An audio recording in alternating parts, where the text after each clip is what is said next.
Hey there, Ryan the Ride Mechanic. Today I wanted to talk about a term called return on investment. Some people might understand what this means, other people have never heard it before. Now get ready, here we go. No right or wrong. Return on investment is after the money you've spent on something, how long until you start making money off of that. So most parks don't really make it public what their return on investment is. I don't have any exact numbers, but I know the number that we always threw around was 10 years. 10 years was our standard return on investment on a lot of big expenses. Rides sometimes being one of them, but depending on the ride, how expensive it is, it might have a bigger or shorter return on investment period. That's for accountants and things like that to figure out. It's not really anything that we can decide on. But they basically said, okay, you take a ride like a big coaster. The ride costs $16 million. That's a lot of money. What do you get for $16 million? You get the ride and the ride vehicles. That's great. Does that get the ride installed and up and running? No, it does not. What did that $16 million buy then? It just bought the steel.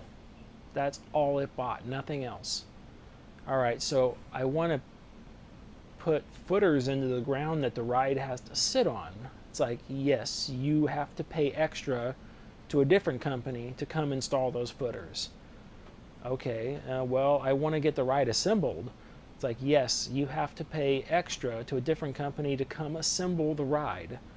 It's not necessarily a ride manufacturer. The manufacturer will oversee that assembly, and they will have someone there guiding people, but that will be a different company assembling the ride. It's like, well, okay, well, I need a station building to put everyone through to get on and off the ride. It's like, okay, whatever you want to do as a park, that's up to you. Whatever you want to do, it doesn't matter. It's like, but the manufacturer of the ride typically doesn't specify. There's a talk between where we said, hey, we want to build a station with air gates in and out of the ride vehicle. And then the manufacturer says, okay, we will put inputs and outputs in the control system of the ride so you could open those air gates with the ride, and the ride will monitor to make sure those air gates are closed. But that's about as much interaction as they get right there. So I want air gates. It's like somebody else has to supply the air gates. Somebody else has to get the air gates to work. Somebody else has to mechanically install the air gates. Somebody else has to build the building. Somebody else has to put in fencing around the ride. Somebody else has to run power to the ride. Somebody else has to run whatever utilities they want from the ride. It's like there are so many other things. So it's like, wow, $16 million for a roller coaster is expensive. Yes, it is. Honestly, you're going to spend another $10 million to get that roller coaster up and running. So what? Yep, that's when you're done, you're going to have a $26 million price tag to actually open that roller coaster.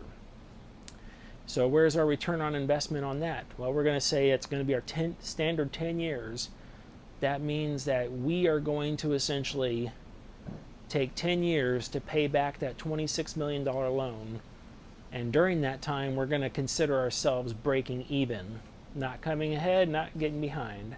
And then after 10 years, we will start making money because we will no longer have that loan to pay off. And that's your return on investment, is when you start making money after the loan is essentially paid off. So, return on investment, fun stuff. As always, I'm Ryan the Ride Mechanic. Like and subscribe. We'll make some more content. Have a good day. Bye.